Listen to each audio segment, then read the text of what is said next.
Salve, rapaziada, aqui é o Ryan Santos, seja bem-vindo ao canal Ryan Reage. E hoje eu vou reagir ao corte Cultura Bacharelesca do Brasil, o mais importante é a universidade, no podcast Três Irmãos, que é um podcast amigo nosso. Um abraço aí para os Três Irmãos Podcast. Na verdade, eles são amigos do meu sócio, o Júnior, mas eu assisto, primeira vez que eu reajo o corte dele aqui, mas eu vou reagir mais. E eles trouxeram um cara que, eu já falei muitas vezes aqui em público, gosto muito desse cara, que é o Renan Santos do MBL. Vamos escutar a sabedoria do Renan Santos do MBL, mas antes eu te peço encarecidamente para dar o like e se inscrever neste humilde canal. Se inscreveu? Deu like? Então vamos para o corte. Um hispânico nos Estados Unidos é melhor do que um latino-americano. Os nossos gastos que a gente fez em tentar universalizar o ensino superior não se tornou apenas endividamento da classe média. Né? Aquele único, o cara entra, sai analfabeto da escola, se endivida pra fazer uma faculdade que ele não precisava fazer e depois ele vira Uber. Tem uma dúvida, assim, todo mundo tem, como é que o Ceará produz tantos jovens que passam no ITA e eles não trabalham no Ceará? Você tem escolas que selecionam muito bem, escolas em geral de elite, que pegam... Sabe o porquê que o Ceará passa tanta gente no ITA e no IME? Olhe para mim, você está olhando para um homem com sangue cearense. Olha o tamanho da minha cabeça. Uma cabeça desse tamanho cabe um cérebro gigantesco. Eu sempre falei, não é a primeira vez que eu falo no canal, que o cearense é o ariano brasileiro. O cearense é a raça superior. O cearense é mais inteligente que a média. O cearense é mais trabalhador que a média. Ele se esforça mais que a média. É por isso que, cara, IME, ITA, os grandes vestibulares são dominados pelo Farias Brito e pela gente que foi criada no Ceará. Massa cinzenta, encefálica, cabeça de prato. Um abraço para todo mundo do Ceará. Um abraço para quem é da minha área lá do Ipu, Nova Russas, a zona ali de Sobral, Betânia, interiorzão do interiorzão lá do Ceará. E um abraço pro meu avô Gonçalo que tá no céu. Vamos escutar o Renan falando sobre o Ceará. Que pegam alunos pelo interior, formam o cara passa no ITA e o cara vai trabalhar num banco em São Paulo. E só que a família Gomes fez um trabalho foda lá Foi no Ceará, foda, né? Sobral ali, né? Sobral! A minha área lá, ó. Quem é de Sobral também? É o Renato Aragão.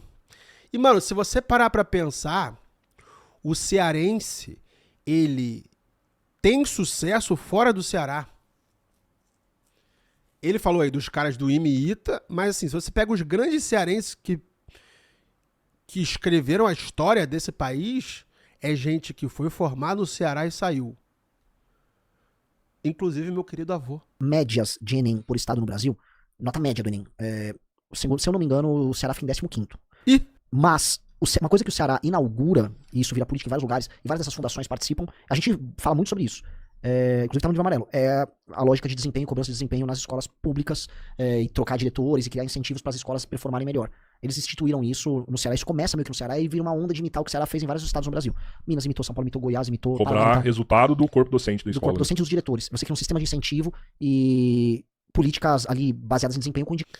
Rapaziada, você pode falar o que você quiser aí do Nordeste, mas o Ceará é referência em educação. E os outros estados aprendem com o Ceará. Isso aí, mano, é herança de Ciro Gomes. Indicadores óbvios. Basicamente um critério administrativo setor privado no setor público e que dá resultado. Meio que essa história começa no... Não meio, tem que ser justo, começa ali no Ceará. E hoje ela vai se tornando padrão de todos os estados que querem melhorar os níveis em educação. Não é que isso nos transformou num país que vai performar super bem no ranking PISA. Não é o caso. Mas diante da desgraça que a gente tinha, é um baita de um avanço. Tanto que foi copiado. O que você pensa dessa escola cívico-militar? Eu gosto. Eu acho que a questão dela é que ela tem um custo operacional um pouco mais alto. Então, falei com um especialista. Ela performa bem, mas ela tem 3 vezes mais investimento que uma escola comum. Será que se não pegar esse investimento que tem nela e colocar na escola comum, você não vai performar talvez até melhor na outra? Ela tem uma parada. O Paulo Cruz ele fala muito disso. O Paulo Cruz, ele não acha que a questão seja que o estabelecimento da militarização da escola esteja no sucesso. Mas a militarização gera uma coisa que para ele é fundamental para a escola funcionar, que é o restabelecimento da autoridade do professor na sala de aula. Ele acha que se você tiver o restabelecimento da autoridade do professor na sala de aula, mais uma política séria de metas e incentivos para os professores e para os diretores da escola, você vai ter esses efeitos similares, porque no fundo o que a gente está falando é de autoridade. Você tá colocando meritocracia aí no ensino e colocando bônus aí em professor, em diretor, para que realmente eles melhorem versus o ano anterior. E a melhora de um diretor, de um professor, é exatamente a performance do aluno. E, cara, isso aí é muito importante mesmo, a questão da autoridade do professor dentro de sala. Redes sociais, influenciadores, eles acabam lavando a mente do jovem para tirar o seu professor pra merda. Especialmente porque o jovem ali sabe que o professor tá ali, tá ganhando 3, 4 mil reais. E ele vê o influenciador dele fazendo tigrinho e rifa, andando de Porsche do ano. E aí é claro que ele não vai ter a autoridade do professor ali. É sobre estabelecimento de autoridade. O que a escola cívico-militar faz? Cara, ela mete autoridade na hora, o professor volta a ter autoridade sobre a sala de aula, o aluno volta a ter senso de disciplina, e aí você tem esses efeitos dentro do contexto militar, que tem também um investimento maior. Eu também concordo. É uma experiência... Olha, eu não fui pra colégio militar nem nada disso, mas eu tive um militar em casa e o meu pai era a minha autoridade. Disciplina militar, da aeronáutica brasileira, muito do que ele aprendeu na EPICAR, na AFA e como oficial da aeronáutica, ele implantou dentro de casa. E eu sou muito grato a isso, porque realmente era o regime da autoridade no ensino. E aquela autoridade que ele tinha sobre mim, ele passou para os meus professores e até hoje eu tenho quase que uma idolatria aos meus professores primários lá do Santo Agostinho.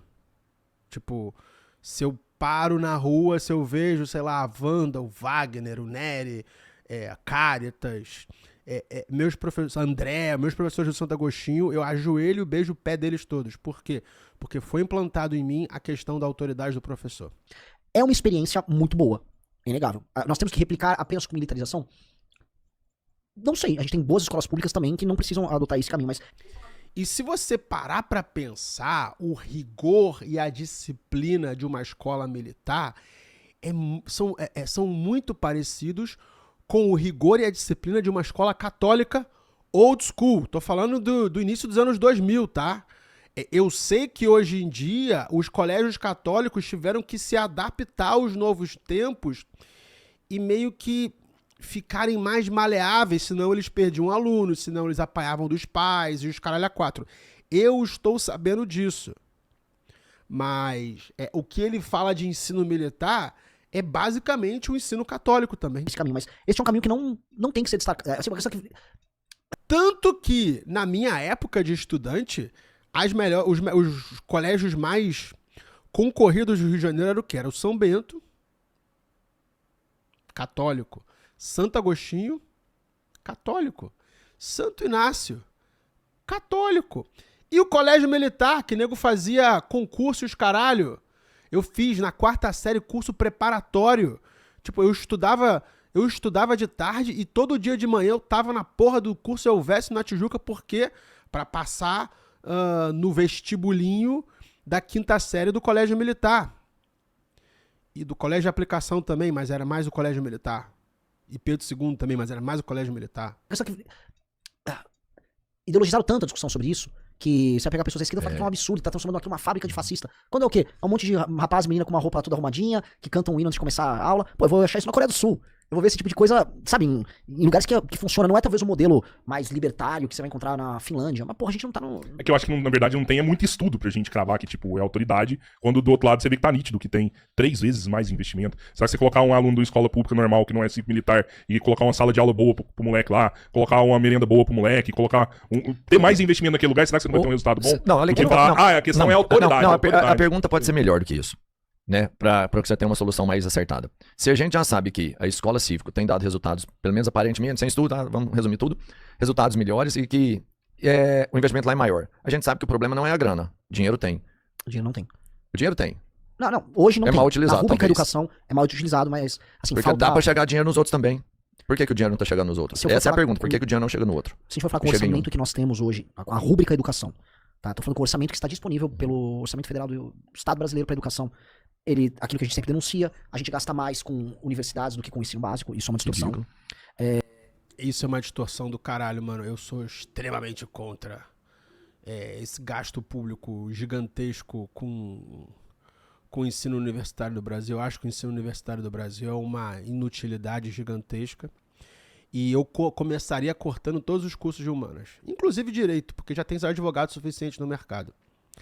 E não faz sentido produzir tanto produzir tanto motorista de Uber assim. E nós gastamos, e esse é o grande erro, que esse é o ponto que não adianta só botar dinheiro. Em geral, uma escola que está performando pior, e é isso que Sobral mexe, tá? A experiência do Ceará vai nessa linha. Uma escola que está performando pior, você chega pro diretor dela e dá mais dinheiro, fala, eu vou investir mais em quem tá pior para ele recuperar. Mas não, você tá investindo mais num modelo de gestão que não funciona. Você tem que premiar o que funciona e trocar a gestão do que não funciona. E aí você... Isso aí funciona até pra empresa, hein? Até pra empresa. Quando tem um setor que não tá funcionando, você vai lá e coloca mais dinheiro ali pra tentar virar o jogo. O racional é exatamente o oposto. É você premiar os caras que dão certo. Boa, Renan. E aí o cara cresce e você vai condicionando os investimentos. A gente tinha um sistema de incentivo, ainda tem, na educação, distorcido. E a gente tem um modelo, vamos dizer... Já estamos aqui com quase 15 minutos de vídeo. E eu não critiquei o Renan ainda, mano. Todo vídeo eu vou lá e elogio o Renan e jogo assim, ó. Mas ele bate no Bolsonaro. Mas... Não teve lei do mais hoje com o Renan. Renan, você tá crescendo no meu conceito, cara. Que isso? Modelo, vamos dizer, de educação no Brasil, em que os gastos mais orientados para o ensino superior, eles canibalizam o ensino básico, que é o que a gente tem que investir mais. Vou abrir um parêntese aqui, ó. O mais, qual é o mais? Meu editor, o cara que escolhe os vídeos aí pra eu reagir, ele é fã do Renan. Então eu acho que ele deve ter escolhido um vídeo onde ele brilhou pra caralho, não deixou nenhuma brecha pro Ryan chegar lá e falar: porra, Renan, que merda! Eu sou tão teu fã, tu manda uma merda dessa? Ô, editor, um abraço pra você também. Eu tô cercado de MBLzistas, cara. O Júnior é MBLzista. O meu editor também. Puta que pariu. Na verdade, eu acho que 3% da nossa receita vai pra educação. Talvez até menos. Teve alguns cortes, 2,5%. Mas quando a gente compara com países que têm uma educação grande, esse orçamento bruto não vai estar muito diferente. Então fala, Coreia, não vai ser muito diferente. Finlândia, eu acho que é 10%. Eu não sei quanto é a Finlândia, mas se eu for pegar as outras experiências... Cara, eu não sei se a Finlândia é a melhor educação do mundo. Nos rankings do PISA, são em geral países asiáticos que... Eu acho também, a China é muito foda. Eu vi, pra mim não é a Finlândia mesmo. Inclusive, eu acho, por exemplo, a Finlândia... alunos brancos americanos ganham dos finlandeses. E os alunos asiáticos americanos... Tipo, a educação nos Estados Unidos vai muito bem nos rankings do PISA, assim como a chinesa. Quando você faz esse corte, por exemplo, por etnia, que os americanos adoram fazer, um europeu que estuda nos Estados Unidos vai melhor do que um europeu na Europa. Um hispânico. Então a culpa dos Estados Unidos é do hispânico e do preto. É isso aí, Renan. Tamo junto. Mano, se ele for político... Já tô avisando pra você, Renan, já tô avisando. O dia que você for político e crescer, a sua oposição vai fazer um compilado de comentários eugênicos e anti-marrom, anti-preto que você e seus aliados fazem, ok? Ó, o meu lei do mais aqui, e eu aviso mais uma vez, você tá dando de bandeja pro seu inimigo esses comentários eugênicos que você faz. Eu sou seu fã, mas eu sou preto. Nos Estados Unidos é melhor do que um latino-americano. É famosa a educação finlandesa, tem um... Enfim. Mas, assim, só pra constar, Singapura, China e Coreia do Sul. Brasil lá entre os últimos. Ele se segurou, viu? Eu acho que a gente tem que inverter a pirâmide de gasto, é uma coisa que a gente sempre comentou. Ele se segurou. Nós temos que focar no ensino básico e a gente tem que segurou. investir. Aí pensando também na lógica de industrialização e de geração de emprego nesse mundo da tecnologia. Ter ensino técnico pra caramba. A Alemanha é 50%. Concordo! A gente é 15%. Concordo. A China é um pouco mais do que o Brasil, a China é mais. A Índia é 11, Vietnã não é muito também. Mas sabe, Alemanha e China muito focado nisso. A gente tem muito essa coisa eu preciso sair do colégio e ir para uma universidade. Não, às vezes, cara... Opa, vamos lá. A Alemanha e China são muito focados no ensino técnico. Por quê? Porque o cara sai do curso técnico e vai trabalhar numa indústria. O Brasil não tem mais indústria. Então, pra quê ter escola técnica se não tem escoamento dessas vagas? Entendeu? Você tá usando o exemplo... Cara, é a mesma coisa que você, comparar a categoria de base dos clubes brasileiros com dos clubes do Uzbequistão. Você tá ignorando o mais básico de todos. Dito isso, eu estou 100% de acordo que o Brasil forma muita gente de faculdade inútil e não dá tanta importância e tanto respeito aos cursos mão na massa, aos cursos técnicos. Eu fecharia todas as universidades, colocaria medicina nos hospitais, para ser ensinada nos hospitais, área da saúde, os hospitais viram universidades, e investiria em coisa manual e técnica. Porque a gente não precisa mais de estudantes de humanas. Não precisa. Eu preciso sair do colégio e ir para uma universidade. Não, às vezes, cara, você tem que fazer um belo curso técnico profissionalizante e ir para um emprego que vai te remunerar bem. Porque também tem uma coisa que a gente não pode esquecer. Em que sentido os nossos gastos que a gente fez em tentar universalizar o ensino superior não se tornou apenas endividamento da classe média? Né? Aqueles ProUni, o cara entra, sai analfabeto da escola, se endivida pra... Você coloca muita gente na faculdade, o que você faz? Você cria uma base eleitoral para a esquerda. Eu acho que esse é o verdadeiro intuito daquele boom universitário aí dos anos 2000, 2010. Uma faculdade que ele não precisava fazer e depois ele virou Uber. E falta mão de obra especializada no mercado. Demais. E Você não tem mão de obra a aqui. Alemanha não tem o alemão não tem o ego, nem o japonês. Se tu parar pra pensar, Uber é trabalho manual. O cara vira Uber por quê? Porque ele é necessário. Um cara que fez de faculdade de humanas, ele não é necessário. Por isso que ele não trabalha na área dele, uai. Porque a área dele não é necessária. Ele acaba entrando no Uber, acaba entregando comida, por quê? Porque a sociedade precisa de motoristas de Uber. A sociedade precisa de entregadores de comida. Nem o ego, nem o japonês, nem o chinês, que tem que tratar agora, hoje, cada vez mais tem que tratar a China como uma experiência de sucesso. Claro. Nenhum deles tá ali, oh meu Deus, que vergonha, meu filho fez um ensino técnico. Renan, você mais uma vez está errado. É a segunda vez que eu pego exemplos aí de exterior, sendo que você não viajou pra lá, você não conhece gente lá, cara. A China é muito mais preconceituosa em termos de trabalho do que o Brasil. Tipo, existe sim uma vergonha se você fazer ensino técnico para certas castas, certas classes sociais, se você nasce em uma cidade ou na outra. E no assunto que você gosta muito de debater, que é a cor da pele, cara, existem chineses de cor escura que também sofrem muito preconceito, porque na China a cor escura é relacionada ao quê? A trabalho manual no campo. Entendeu? Então as pessoas realmente fazem clareamento da pele, usam maquiagem para não serem confundidas com pessoas que performam trabalho manual técnico nos campos, porque estão muito sol na cabeça. Não tem muito isso. Tem até essa cultura nas escolas americanas, a gente já viu em filme, a aula de marcenaria no curso. Eles têm muito isso. A gente tem meio que vergonha do trabalho manual, a gente não tem que ter vergonha do técnico. Porque como você tem essa cultura bacharelesca, querer se inspirar na França, nas belas artes, a ideia de que toda a carreira vai terminar na universidade. Não necessariamente, não precisa. Boa, Renan, boa. Bom, esse foi um corte bom. E, porra, chegamos quase ao finalzinho do vídeo sem mandar mais um porém no Renan. Só que hoje ele meio que se segurou um pouquinho ali quando ele ia falar da etnia das pessoas burras e por que as notas dos Estados Unidos são mais baixas, que tem que realmente tirar o negro e o hispânico ali daquela equação. Ele se segurou na hora porque ele ia exagerar. Mas é isso, Renan, toma cuidado aí com seus comentários aí sobre gente da cor da minha pele. Bom, vou parar por aqui. Se inscreva nesse canal. Tamo junto, é só o começo. E não adianta você falar assim, olha, eu tenho amigos negros, olha, o Fernando Holliday, o Guto Zacarias são negros. Comigo isso não cola, não. Tamo junto. Pode me usar, fala assim, o Ryan é meu amigo, né? Não sou amigo do Renan, gosto muito dele, eu sou muito mais seguidor dele do que amigo dele. Mas fala assim, porra, eu tenho um seguidor negro aqui. Um abraço aí pra vocês aí que assistiram esse vídeo até o final. Tamo junto.